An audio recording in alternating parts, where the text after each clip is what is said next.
Hello again, my name is Jeff and thank you for joining me on my latest restoration from diecast, powder coat and restoration.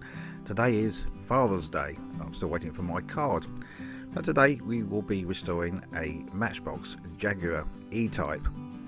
These models were produced between 1962 and 1968.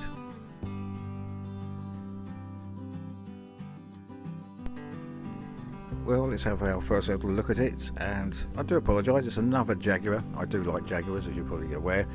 I bought this model, I wasn't particularly a fan of the E-Type, but I rather liked the wheels on this model. But it's rather chipped paintwork. Other than that, pretty okay. So the first thing we'll do is just drill out the very small rivets. Just the lip of the rivets. Only two on this particular model.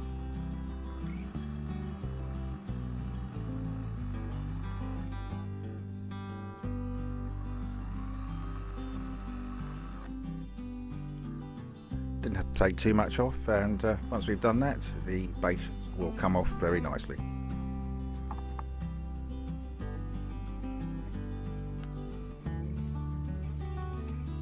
Okay, not too much inside this one, just the seating area, and the glass just comes out fairly well. And the glass is in fairly good condition, just a small little scratch in the front windscreen part. And there we go, look, 3 o'clock in the afternoon, and there's my Father's Day card. So thank you to James, my son.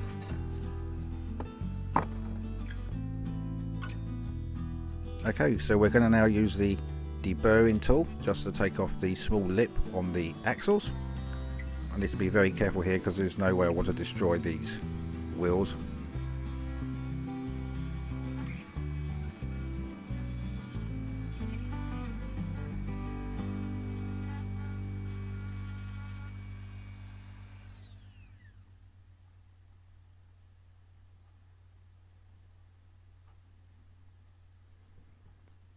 Still a little bit more, just taking just a little bit off.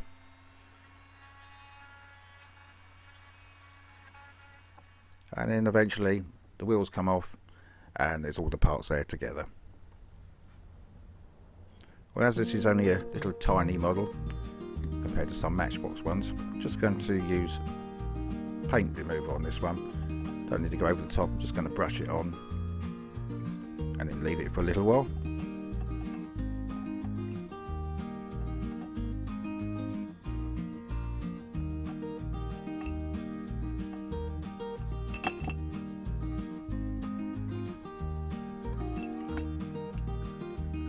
It's pretty tough paint on this one. Usually Matchbox cars, the paint sort of just crinkles up straight away, but this is all I was able to get off after rinsing it off afterwards.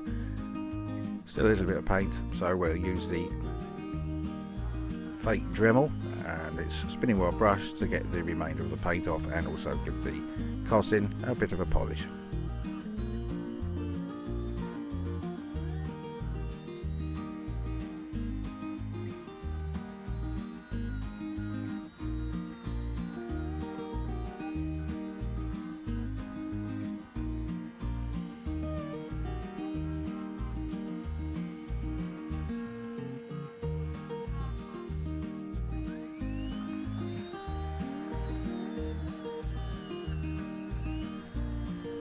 I've also decided to keep the base in silver, the original silver colour. Well, it was black, but the underneath.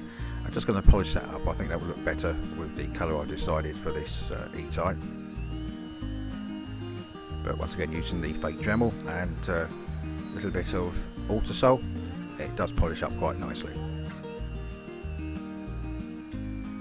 I'd also like to take this opportunity once again to thank all my subscribers, both new and old. It's very much appreciated. Thank you very much.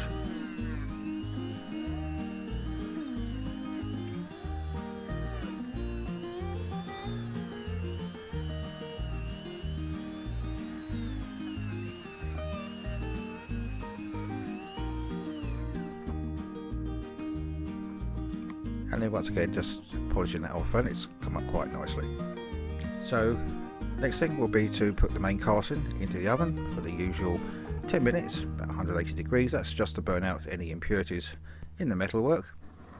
And whilst that's cooking, we'll get on and clean the interior and the tyres.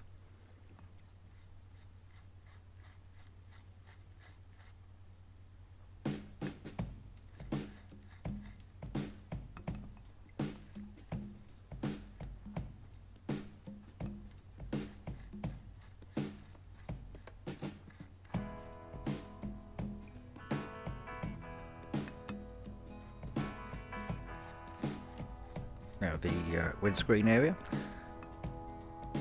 and I think that's about all you need to see. I'm sure you can clean plastic, as I've mentioned before. And now out of the oven, we'll give the casting a rub down with some acetone.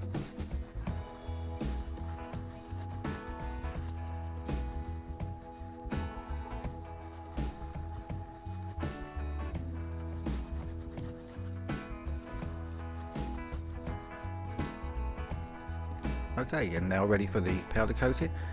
I'm actually going to use Electrostatic Magic Dark Green Gloss. I was looking for something in the British Racing green line, and this was the closest I could get.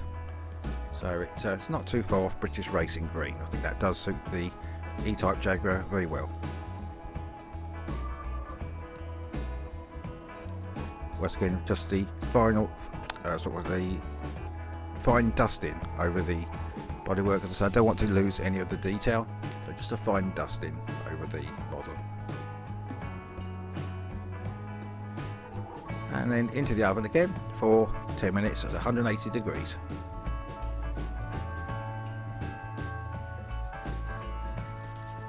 And whilst that's cooking, we'll get on and polish up the glass area. There is a small scratch in the front of the windscreen area. Unfortunately, I wasn't able to get all of it out, but it's certainly a lot better than it was. This is using the lamp doctor, which is for car headlights.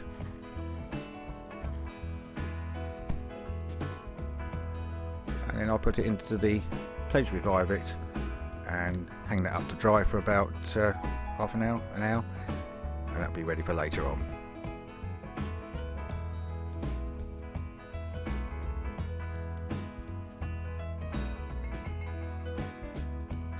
Okay, we'll now give the axles a bit of a polish using some emery paper and the axles into the drill. Try and shine them up and clear any rust off. And I've now got the wheels back on to the base, and now going around with some chrome pen just to highlight the chrome wheels.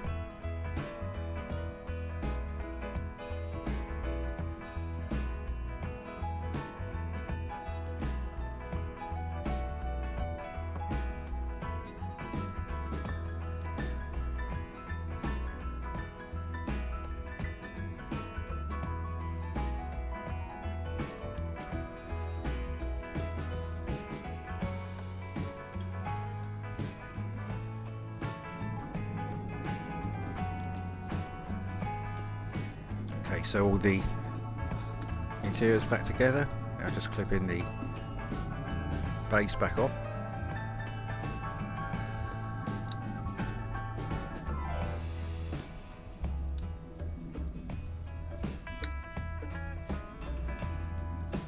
And now time for the false fake rivets. Okay, the usual drop of super glue.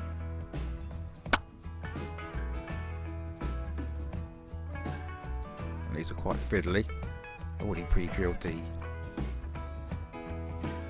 rivet stems, but they never go in as easy as they do when you test fit them.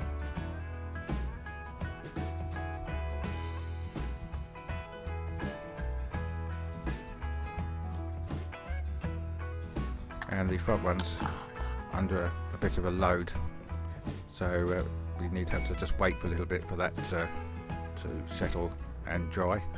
So on the front rivet.